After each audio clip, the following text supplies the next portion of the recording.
G'day, Troy Smith here. Let's learn the CP770.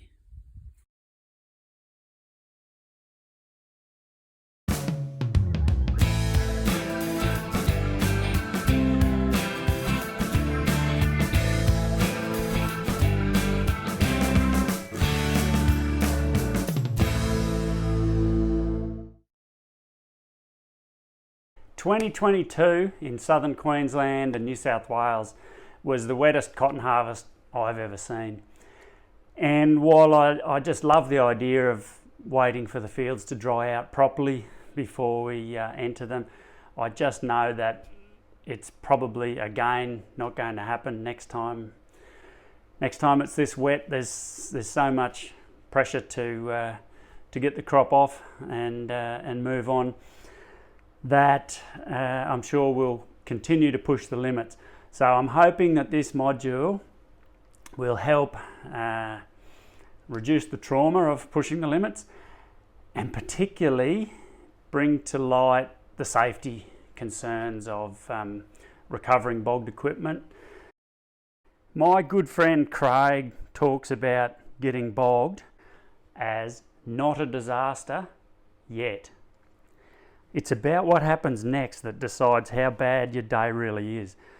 Getting bogged is annoying, it's messy, it's time consuming, it's sometimes embarrassing. It's not something anyone enjoys, but getting injured or killed trying to recover the machine has to be avoided at all costs. Now, I'm not trying to give a full machine recovery workshop. That's a much bigger job. I just want to highlight the massive risks involved in the recovery, from equipment failure, whether that's the tow points, shackles, or the strap or chain itself, can create a deadly risk due to the stored energy being released, a slingshot effect. This creates a high-speed, heavy projectile, and it has killed many people. It's vital to keep bystanders well away. If someone needs to be inside the exclusion zone for signalling, they should be off to the side. Being near either end of the tow line is the most dangerous. Now, the recovery equipment should be adequate, which means very heavy gear for a CP770. The recovery gear also needs to be in excellent condition. And make sure you're willing to abort the attempt and reassess if your efforts aren't working.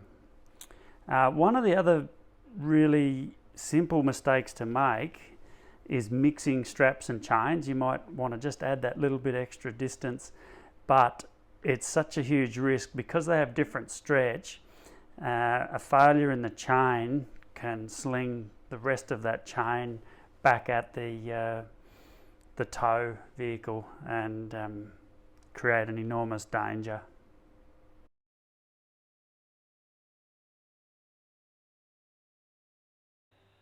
The operator's manual does cover it under freeing mired machine.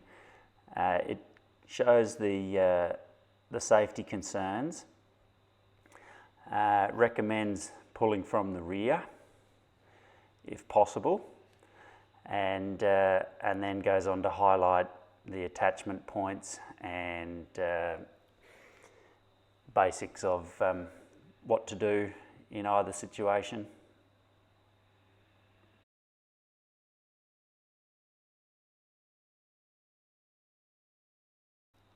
A lot of people had mud build up between the inner jewels and the frame of the machine, and it would cause rub on the tyre wall and actually just wear through those inner jewels really quickly, and they are super expensive. Some people had both inner tyres on their machines need to be replaced during this one harvest.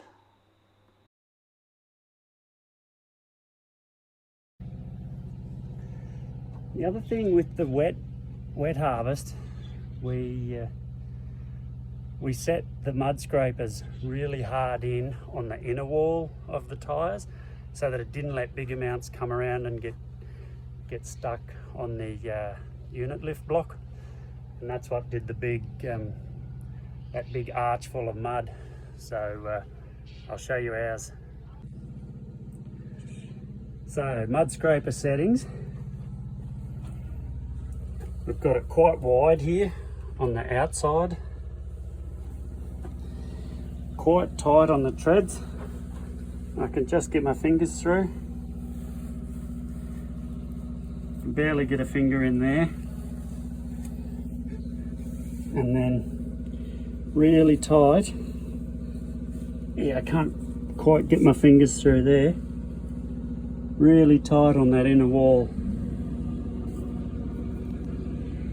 So it stops the mud coming around and ending up on that block there,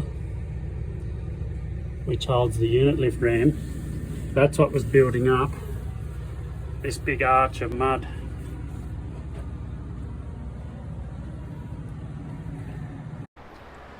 So this is after I've adjusted the mud scrapers in tight on the inner walls.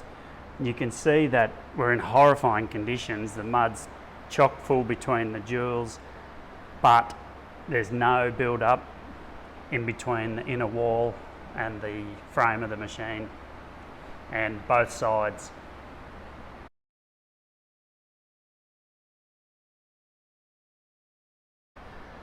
If you do end up with that massive build up, it takes hours to dig it out with a bar. One trick I did was actually letting all the air out of that inner tyre, and it let it flex a bit, and I could get it out heaps quicker. I also heard that the blowdown compressor was good at removing all that mud if that does happen to you.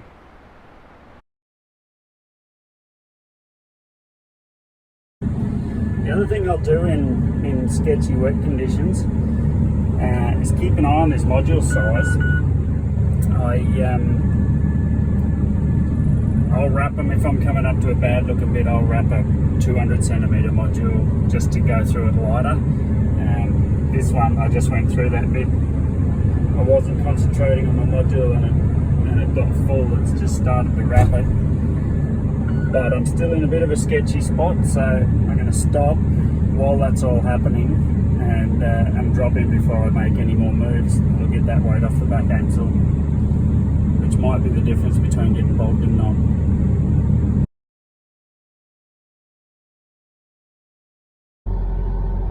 Well, I'm bogged.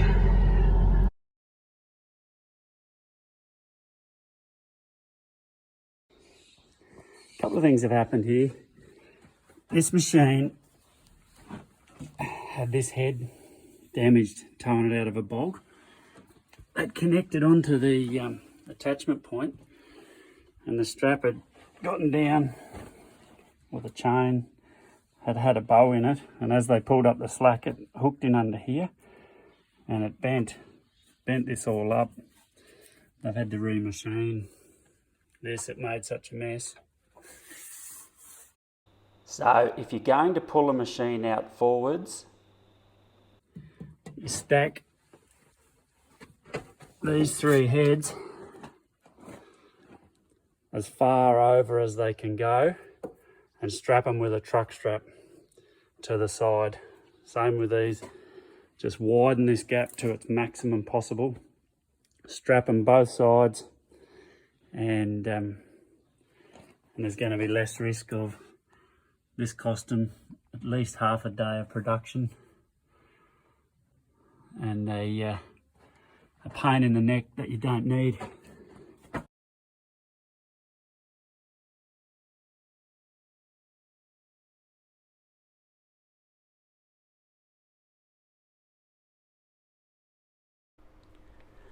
Now, if you're pulling your machine out in reverse, make sure the heads don't contact the ground.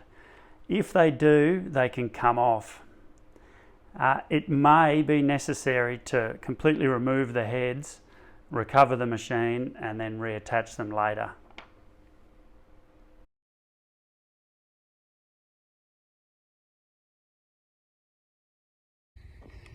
Well, the machine spent the night in the paddock bogged. It's 10 AM now. We've been starting about 10, and cotton's ready to go. Bit of cloud cover, there's rain coming, so we're all we're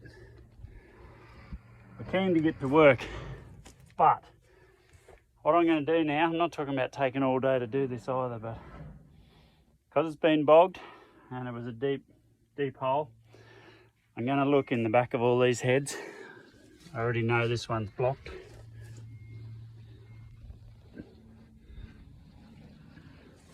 Pile of mud in there. I'm going to have a look around the wheels because you might get going 10 minutes earlier. But if there's dirt all wedged in around this mud scraper, that getting going 10 minutes early means stuff all when you blow a tyre. So I'm not talking about taking all day mucking around, I'm just talking about being smart about it. The other side, good enough. Back of the heads, there's a little bit in number 2, but not too bad. It'll take me about 3 minutes to crawl across the back of them, and then I'll be going, and I won't be wearing the wall out on one of those big expensive tyres. Why did you jump out? You bastard of a dog. She's been run over. So I've just been pulled out of a bog backwards by excavator. I've had a few things happen from being bogged. I'm getting a bit of practice at it. One is the back of the head here can get choked up with mud. That one's pretty good. The other is this bottom pin on the doffer door can get pushed up with mud. I've had the doffer door fall out and get run over. Bit of muddy picking last night. It's worth having a good look around. For big ghoulies like this, they can break your hydraulic hoses, your auto greaser. Yeah, he's broken off.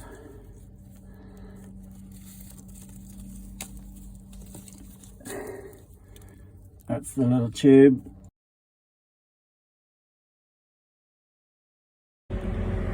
These wet harvests do make everything tricky.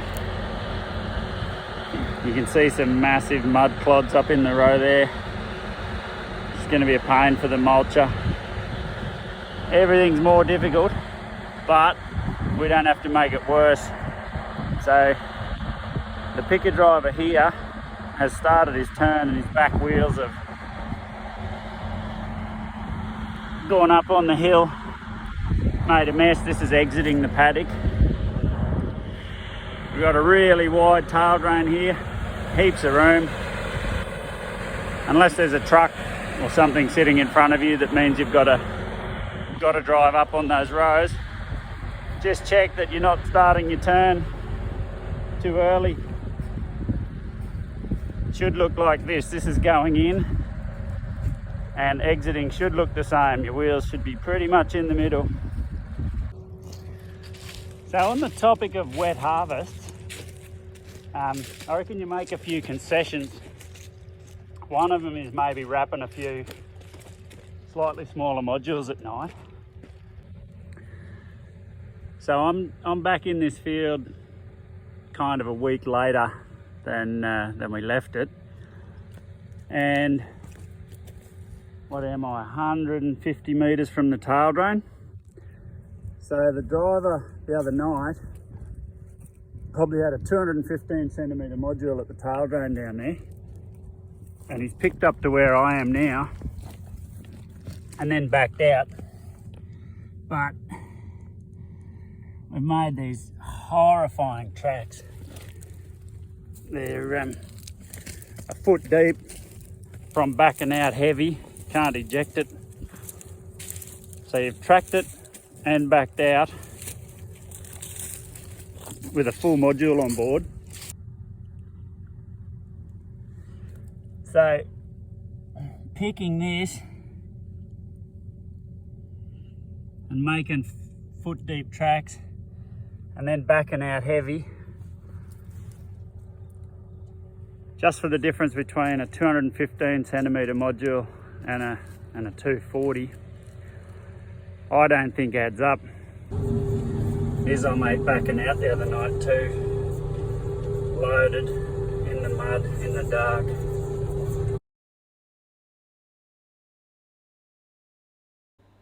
We also experimented with letting tyre pressures down.